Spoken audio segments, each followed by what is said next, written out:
Assalamualaikum warahmatullahi wabarakatuh.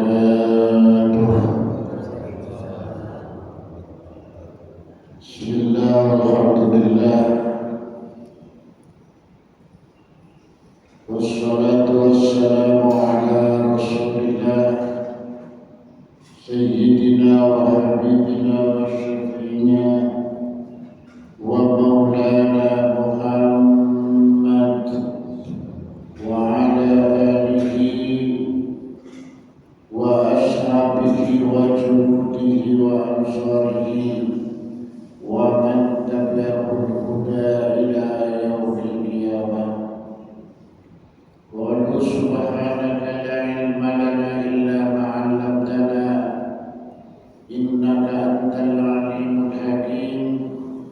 Rabbi shrah li sadri wa yassir li amri wahlul 'uqdatam min lisani yafqahu qawli. La haula wa la quwwata illa billahil aliyyil azim. Mukarramun, para alim, para ulama, para asatid, wabil khusus genap pengurus dari ketua dan semua staf Masjid Al-Muhajirin, Bapak dan Ibu jamaah sholat subuh yang mudah-mudahan selalu mendapatkan cucuran rahmat Allah Subhanahu wa Ta'ala. Sebelum kajian kita mulai, mari terlebih dahulu kita membaca surat Al-Fatihah, karena ini penting bahwa doa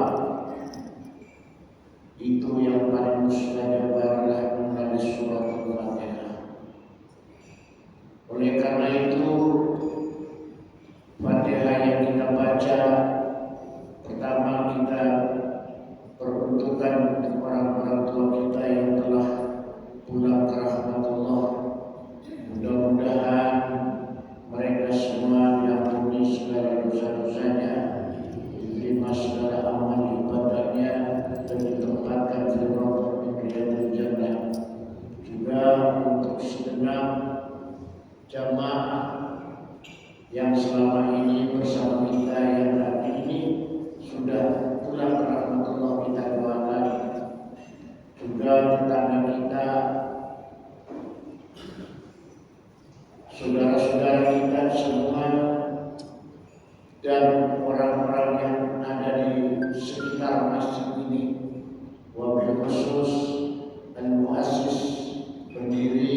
istiqomah, siapapun yang memberikan tausiah, dan kita doakan saudara kita Ustaz Khonis yang sudah berusaha memberikan kesehatan.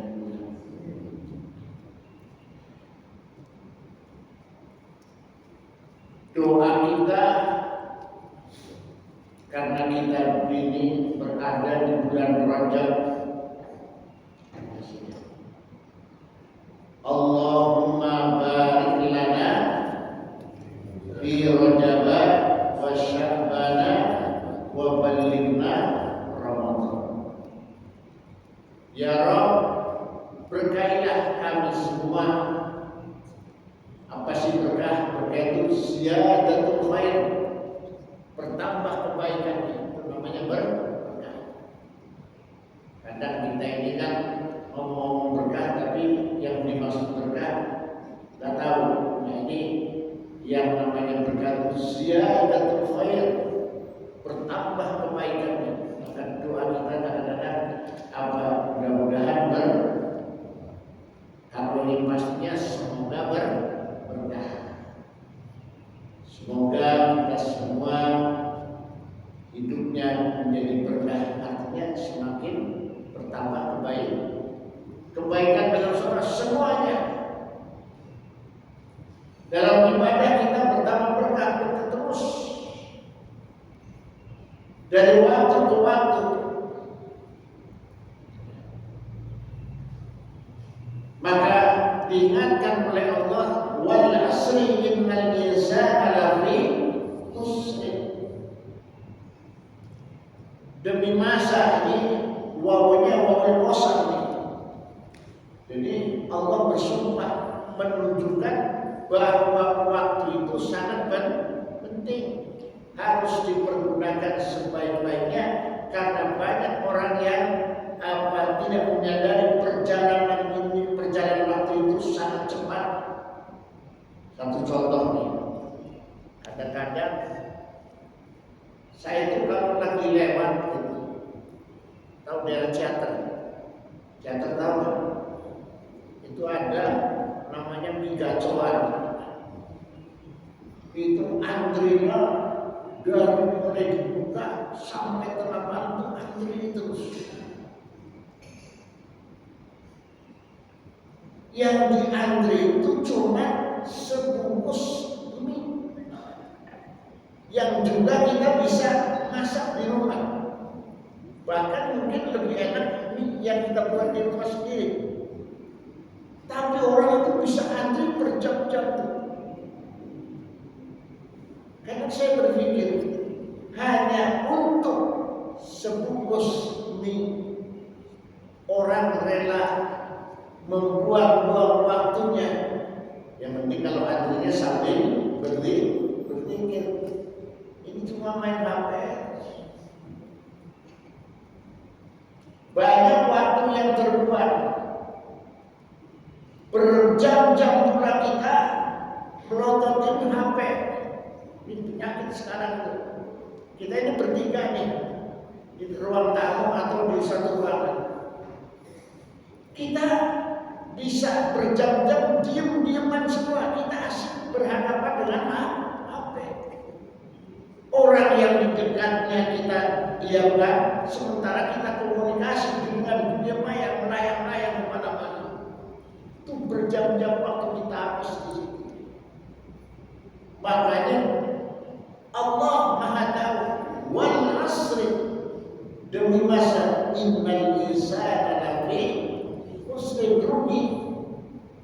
Itu ketidaksadaran manusia membuang-buang waktu yang mestinya waktu itu digunakan hal yang bermanfaat, kita buang-buang. Baik, saya paling anti itu antri kita buang antri, terus mau beli makanan antri, apa saja antri. Nah ini karena itu diingatkan untuk berhati-hati. Illal ladzina amanu, kecuali orang yang beriman, wa amilus sholihat, dan orang yang beramal soleh, itulah orang yang yang tidak merugi. Wa tawasau bil haqqi wa tawasau bis sabr. Orang yang saling memberikan nasihat tentang kebenaran dan kesabaran itu orang yang tidak merugi. Di zaman sekarang ini orang bukan saling memberikan nasihat tapi saling menghujat.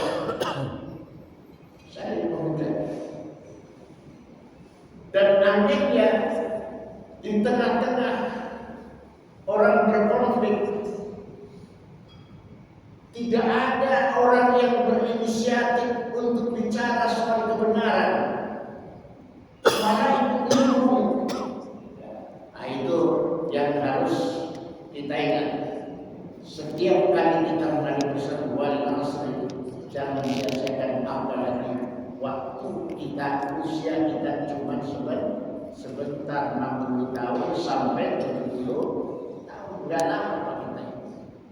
Waktu kita harus pergunakan dengan sebaik-baiknya.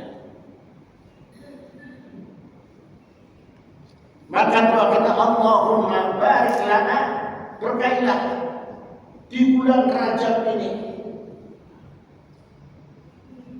Bulan Rajab ini adalah bulan di mana ada satu peristiwa sejarah yang sangat luar biasa pentingnya di dalam perjalanan umat Islam, yaitu tentang peristiwa Isra dan Mi'rajnya baginda Rasulullah Sallallahu Alaihi Wasallam.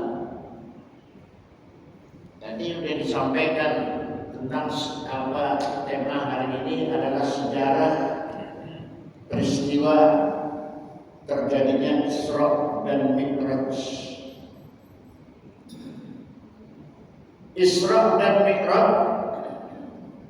itu terjadi kalau tanggal Hijriahnya itu tanggal 27 Rajab. Satu peristiwa penting dalam perjalanan umat Islam.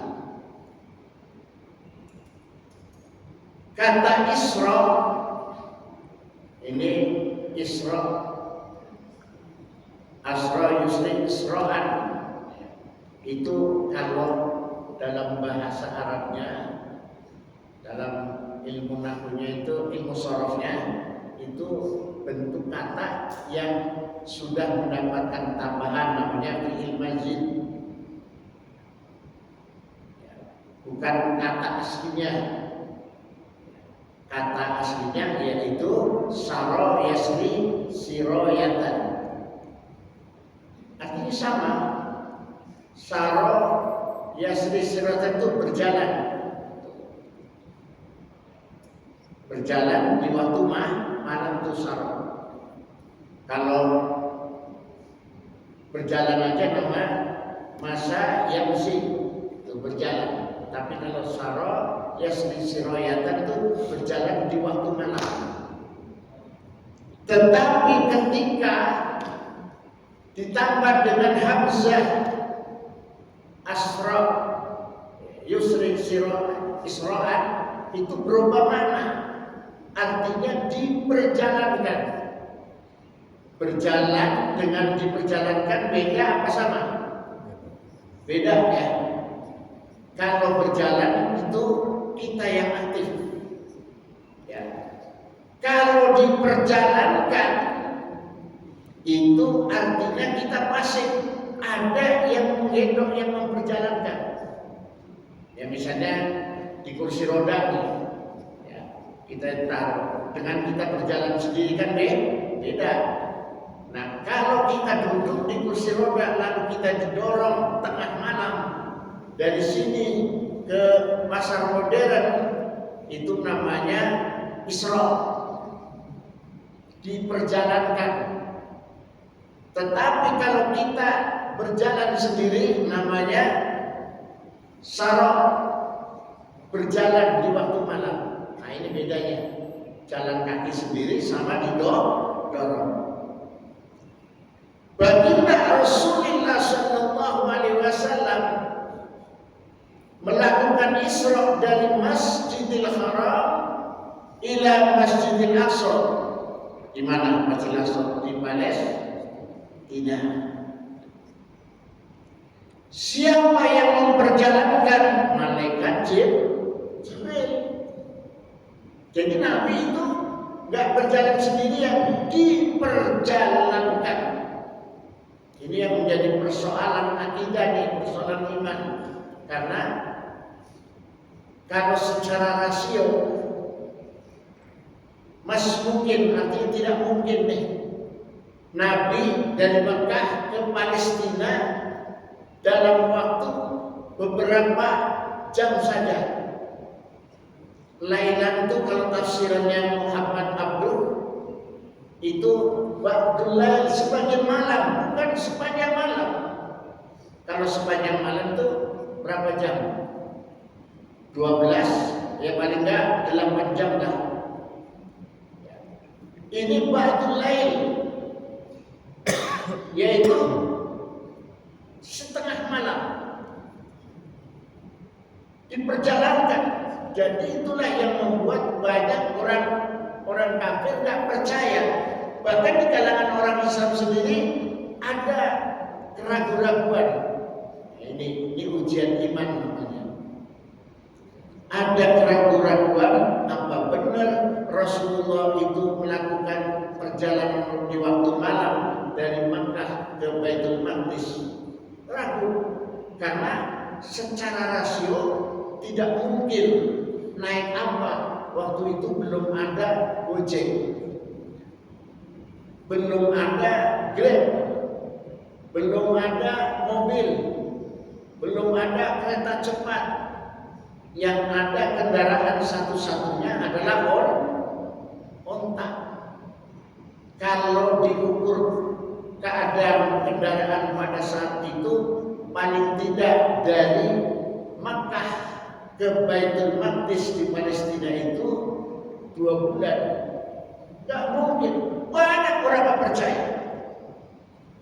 Maka peristiwa Isra Mi'raj itu hanya bisa dipahami lewat iman. Ini dia pertama. Tuh dari Makkah ke Baitul Maqdis. Baitul Maqdis itu yaitu Masjidil Aqsa yang sekarang digempur habis-habisan. Kita ini berterima kasih kepada rakyat atau warga masyarakat Palestina.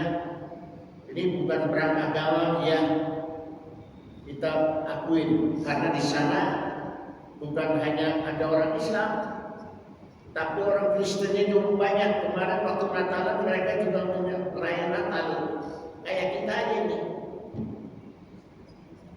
Tapi ini bagi umat Islam bukan, walaupun bukan persoalan, bukan perang agama, tapi ini menyangkut agama. Apa menyangkutnya? Yang diincar oleh Zionis Israel itu adalah penguasaan Masjidil Aqsa. Ini luar biasa. Sedangkan Masjidil Aqsa itu adalah kiblat pertama umat Islam dalam mengerjakan sholat. Kiblatnya dulu itu ke Baitul Maqdis, belum ke Ka'bah, masih ke sana.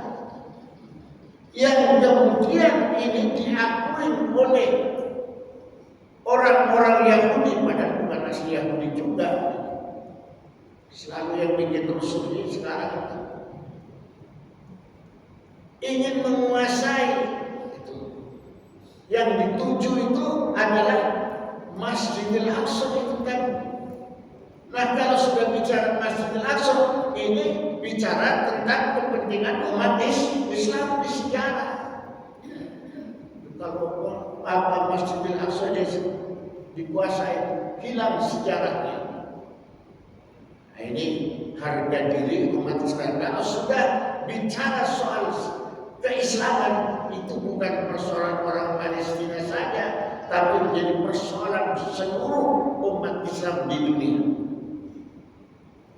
Kayak orang bicara soal Quran, ini bukan misalnya Quran dicek-cek di Indonesia, itu bukan persoalan orang Indonesia saja, tapi persoalan umat Islam seluruh dunia.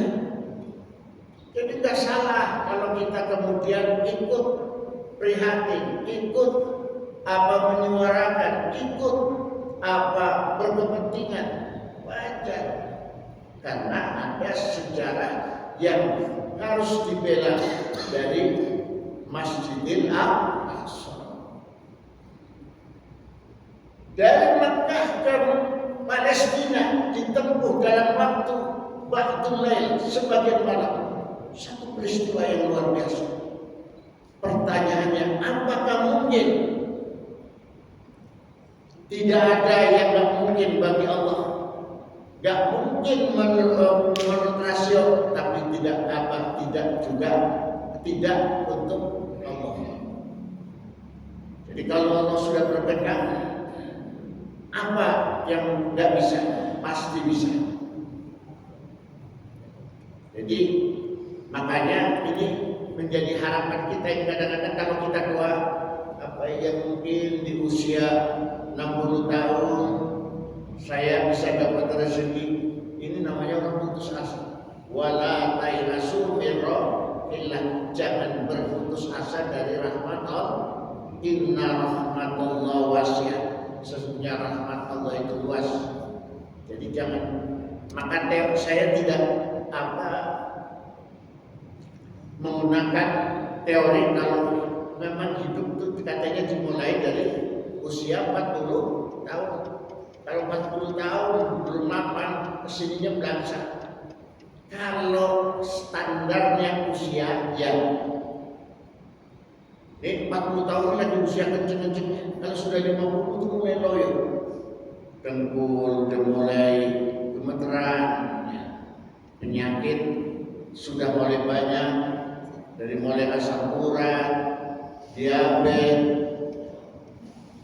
Ini orang Indonesia ini paling banyak ini penyakit asam urat sama diabetes, TBC. Kenapa? Pola makannya yang nggak bagus. Padahal kita ini orang Islam diajarkan ya, kullu mimma razaqnakum. Kita ini standarnya itu makan bukan sekedar halal, tapi yang bergizi. Ini standar makan kita itu jangan cuma sekedar halal.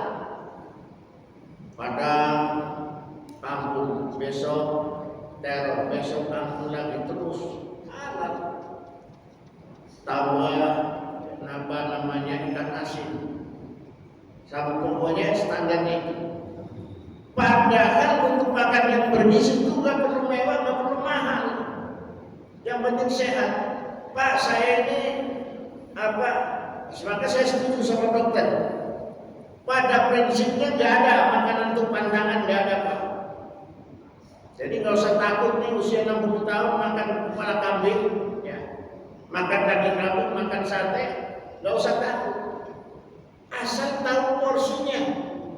Saya ini paling hobi ini daging kambing dibanding daging sapi. Kalau makan sate, ya, saya masih kuat Pak, 20 tusuk. Tapi sate Tegal yang gede-gede. Kalau sate Madura kan kecil-kecil tuh. Ini sate Tegal. Pernah makan sate Tegal? Di daerah sini banyak. Bumbunya jangan kacang, bumbunya kecap. Di kecap itu ada bawang mentahnya, ada tomatnya. Sebelum makan kita makan bawang merahnya dulu. Ini antibiotiknya dulu nih. Ya. Penangkal namanya kolesterol. Orang Arab tuh makanya daging kambing terus. Nggak ada yang kemudian stroke karena makan kambing. Nah, kita ini kadang-kadang sugesti aja. Pasien udah makan daging kambing sekarang salah. Jangankan daging kambing, kangkung aja kalau kebanyakan bisa mabuk. Yang penting tahu porsinya, tahu caranya. Yang bikin apa kolesterol itu kan lemaknya. Maka tapi lemak itu justru yang enak. Sate nggak ada lemaknya nggak enak Pak. Nah, itu yang tahu yang apa, yang penting tahu porsinya. Jadi yang terpenting itu tahu. Jangan pernah takut soal makanan. Allah ciptakan makanan itu buat dikonsumsi. Nah itu. Nah, kembali kepada persoalan Isra. Begitu sampai Rasulullah di Baitul Maqdis, Rasulullah itu melakukan sholat sunnah. Jadi imam. Nabi Muhammad itu jadi imam. Siapa makmumnya? Makmumnya bukan kalian-kalian, para malaikat, para nabi-nabi. Ini menunjukkan bahwa Nabi itu imam Rasul wa khatamul anbiya.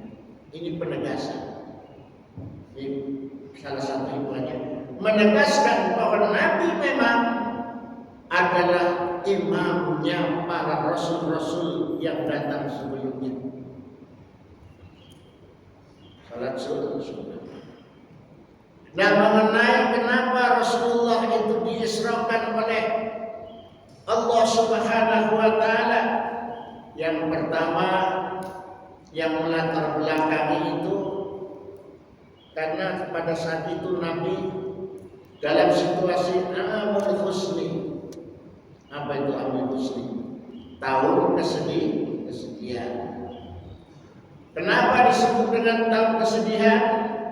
Karena pertama Nabi kan sepanjang dakwahnya di kota Mekah di backup oleh pamannya. Waktu kecil diasuh oleh kakeknya, kemudian kakeknya meninggal, di bawah lindungan pamannya Abu Thalib. Pada saat Nabi itu mulai berdakwah, yang dicaci maki segala macam, yang melindungi Abu Thalib, walaupun secara akidahnya berbeda. Pamannya Nabi itu sampai akhir hayatnya belum sempat mengucapkan kalimat La ilaha illallah. Tapi beliau itu adalah orang yang membackup baginda Rasul dalam berdakwah. Sampai-sampai saking keselnya itu kafir Quraisy untuk menghentikan dakwahnya Nabi, datang kepada Abu Thalib minta supaya ponakannya itu berhenti dakwahnya. Ini berbahaya untuk akidahnya orang-orang yang ada di kota Mekah. Abu Jahal, saudaranya, pamannya juga datang. Orang-orang lain juga mendesak kepada Abu Thalib untuk bicara kepada baginda Nabi supaya berhenti dakwahnya. Disampaikanlah kemudian apa yang menjadi tuntutan orang-orang kafir Quraisy kepada Nabi Muhammad. Apa jawaban Nabi? Walau wada'ta syams fil yamin. Andaikan kau letakkan matahari di tangan kananmu dan rembulan di tangan kiriku, la atuka hadzal amal, saya tidak akan sedikit pun untuk melangkah mundur dari dakwah ini. Itu jawaban tegas Nabi. Enggak. Andai pun matahari diletakkan di tangan kananku, matahari apapun bulan di tangan kiriku, artinya apa? Dikasih imbalan apapun. Tawaran begitu datang banyak. Muhammad, kalau sekedar kau ingin jadi presidennya orang kafir Quraisy, oke, saya angkat kau jadi presiden asal kau berhenti menyebarkan ajaran Islam. Kalau model kita ini nggak segitu ya. Ini makanya saya nggak suka namanya politisasi agama, menjadikan agama sebagai alat untuk meraih kekuasaan, itu saya nggak suka. Ya, karena akan mengganggu dakwah, mengganggu stabilitas ukhuwah Islamiyah. Nanti ada orang ya gara-gara nggak memilih si A, maka masjidnya pisah. Ini di sini makanya jangan bicara politik praktis, bisa pecah. Ketua DKM-nya milih A, jamaahnya milih B, karena beda pilihan. Biarkan itu ketua DKM-nya sholat sendirian, kita bikin masjid lagi. Itu akhirnya begitu. Nanti kalau nggak milih A, ketika mati nggak boleh dibawa ke masjid, biarkan sholatnya di pinggir jalan saja. Nah, bisa terjadi begitu. Ini rusak. Justru politik itu harus untuk menghidupkan agama, bukan agama untuk kepentingan politik. Ini mindsetnya harus dirubah. Makanya kalau ada orang mempersoalkan orang itu nggak pernah tahlilan, nggak usah dipilih. Nah ini orang yang mau hidup justru jangan dipilih, karena memperalat agama, bisa memecah belah umat. Nggak ada urusannya. Politik mah sama, tujuannya mencari kekuasaan. Di Indonesia itu nggak ada tokoh Islam, adanya tokoh politik yang mempergunakan dan memperlat agama. Jadi jangan berharap tokoh politik itu untuk menghidupkan Islam, nggak ada sampai sekarang. Justru tokoh-tokoh itu yang ingin mempererat Islam untuk meraih kekuasaannya. Dia bohong, Pak. Begitu ada kampanye lagi surat sorot gitu, bohong. Nanti kecewa. Nah itu kemudian diraih terus tuh Nabi. Tidak. Itu kemudian Abu Thalib meninggal dunia. Sedih Nabi ini. Tempatnya yang orang yang selama ini melindungi dari serangan kafir Quraisy, tiba-tiba Allah panggil. Nabi sedih.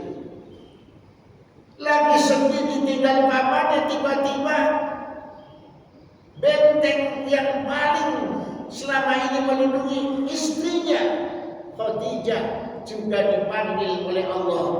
Udah jatuh ketimpa tangga punah, habis Nabi.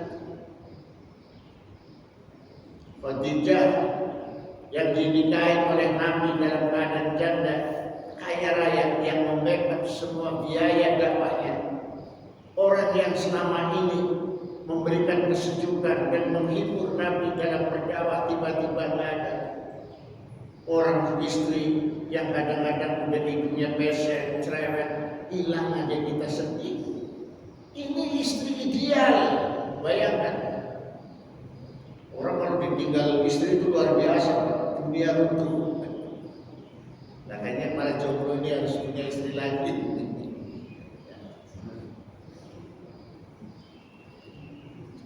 Iya, saya ngalamin, Pak, 2 kali lagi. Pertama ditinggal, meninggal, nikah lagi, meninggal lagi. Ini yang ketiga, mudah-mudahan jangan meninggal lagi. Saya duluan aja. Luar biasa. Nah, Khadijah meninggal dunia. Kesedihan datang lagi ini. Dalam situasi sedih, kemudian Allah ajak jalan Nabi ini dihibur. Inna ma'al usri yusra. Habis gelap terbitlah terang. Itu rumusnya. Jadi jangan pernah putus asa. Tahun kemarin banyak kegagalan, mudah-mudahan tahun 2025 banyak kesuksesan. Ini harus optimis. Kita kan ini minggu awal di bulan Januari 2025, kita optimis menatap 11 bulan ke depan. Yang kemarin kita kurang sukses dalam bisnis, mudah-mudahan 2025 tahun ini jauh ada lebih perbaikan. Yang kemarin ibadahnya kurang mantap, tahun ini harus jauh lebih mantap. Makanya itu namanya hidup berkah, bertambah harapan. Nah kemudian untuk menghibur Nabi di situasi kesedihan itu, lalu Allah isra'kan nih, dibawa jalan. Maka jangan pernah kita putus asa. Pasti di balik musibah ada hikmah, di balik kesusahan ada kemudahan, di balik kesedihan ada kesenangan. Ini rumusnya. Maka wala tayasu birrahillah innahu la yayasu illal qaumil kafirin. Orang yang beriman itu enggak boleh putus asa, karena putus asa adalah karakternya orang kafir. Kenapa orang kafir itu berkarakter putus asa? Karena tidak punya sandaran kuat.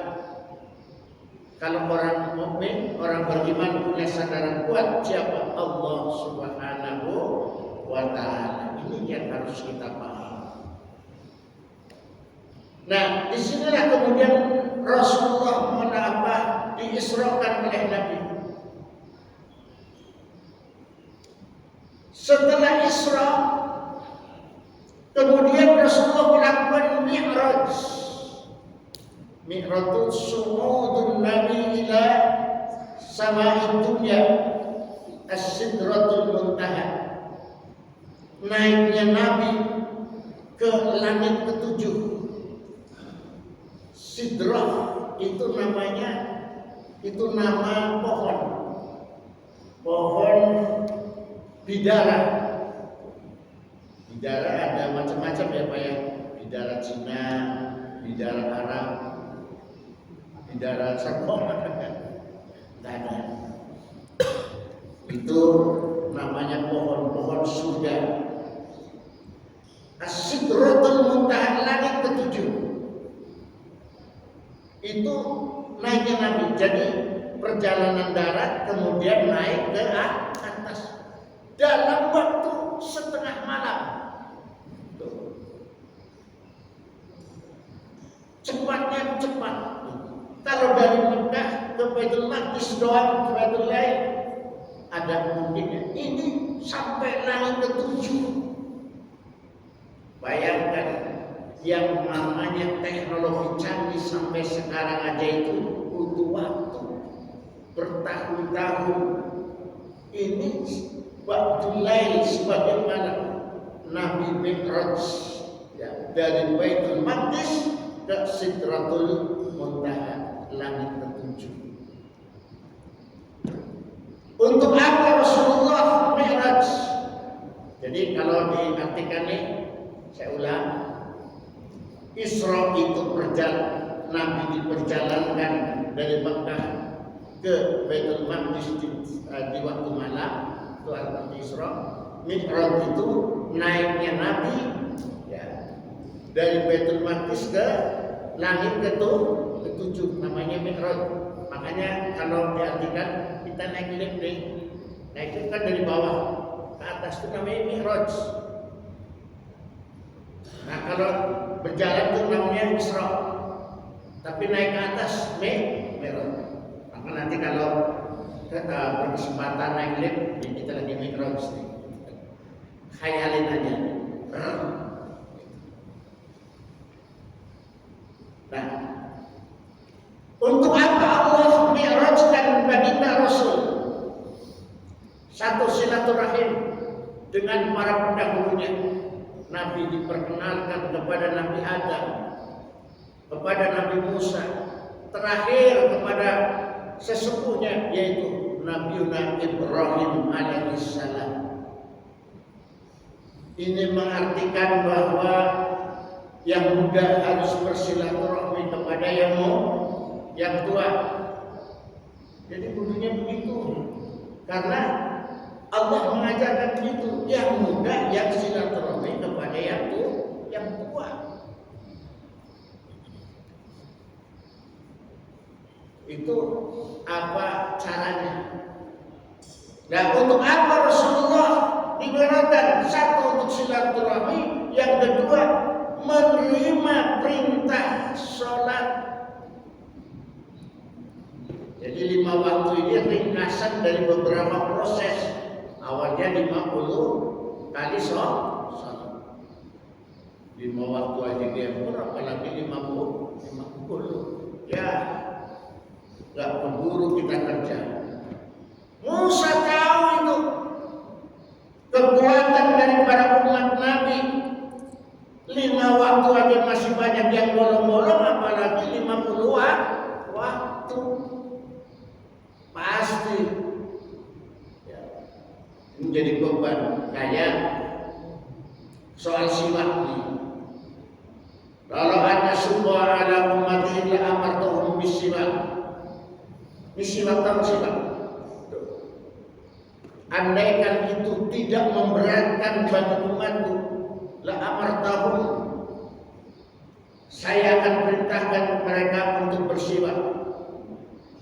Kalau Rasul yang perintahkan itu berarti wajib. Maka menggunakan siwak itu sunnah. Kenapa berat? Dan di sini nggak ada pohon siwak, yang ada pohon lamtoro. Berat ini. Makanya Rasulullah cuma berkata, lau akan asyukku ala ummati la amartuhum bisiwak. Begitu juga dengan sholat. Ini tahu ukurannya. Tarawih aja yang 23 Pak Memor. Saya kalau di sini kan banyak pilihan, tapi kalau di kampungan masjidnya itu semua rata-rata 23. Kalau di sini kan ada pilihan, di Muhajirin 11, ya jamaahnya banyak kan. Kalau ada yang 23, sementara jamaahnya ada yang milih 11, baru 8 rakaat, pulang.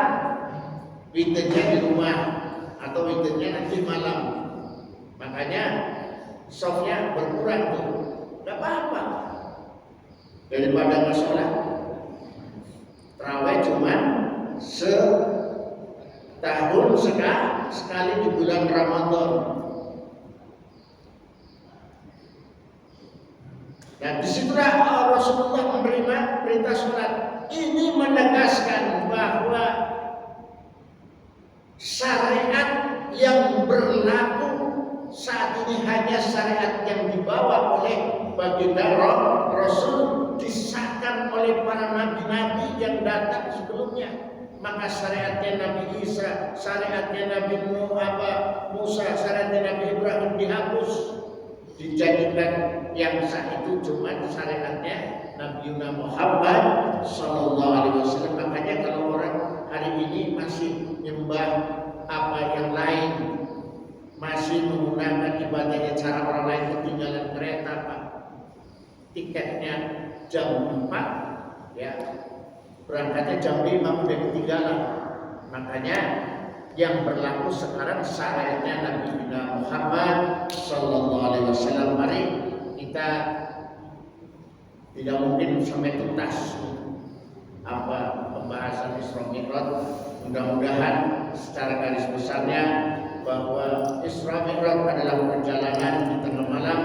Mi'raj adalah naiknya Nabi ke Sidratul Muntaha dalam rangka untuk menerima perintah ibadah sholat, yang juga Isra Mi'raj itu dilatar belakangi oleh beberapa peristiwa untuk menghibur baginda Rasul Allah Isra'kan dan Mi'rajkan para nabi. Intinya hidup ini jangan pernah putus asa ketika kita menghadapi persoalan. Inna ma'al usri yusra. Setiap ada kesedihan pasti ada kesenangan berikutnya. Demikian, mudah-mudahan ada manfaatnya. Mari kita berdoa kepada Allah Subhanahu wa taala. Mudah-mudahan semua kita ini selalu diberikan kesehatan, dimudahkan dalam segala urusannya, biridhoillah wa li syafaati Rasulillah sallallahu alaihi wasallam. Al-Fatihah. Alhamdulillahirabbil alamin arrahmanir rahim maliki yaumiddin iyyaka na'budu wa iyyaka nasta'in ihdinas mustaqim shiratal ladzina an'amta 'alaihim. Amin amin amin ya Allah. اللهم نسألك سلامة في الدين والدنيا والآخرة وزيادة في العلم وبركة في الرزق وتوبة قبل الموت ورحمة عند الموت. اللهم اهدنا علينا في سكرة الموت والنجاة من النار والجنة من الحساب. اللهم اجعل جمعنا هذا جمعا مرحوما وتفرقنا من بعده تفرقا معصوما ولا تجعل فينا ولا منا شيئا ولا محروما. ربنا آتنا في الدنيا حسنة وفي الآخرة حسنة وقنا عذاب النار. Demikian, assalamualaikum warahmatullahi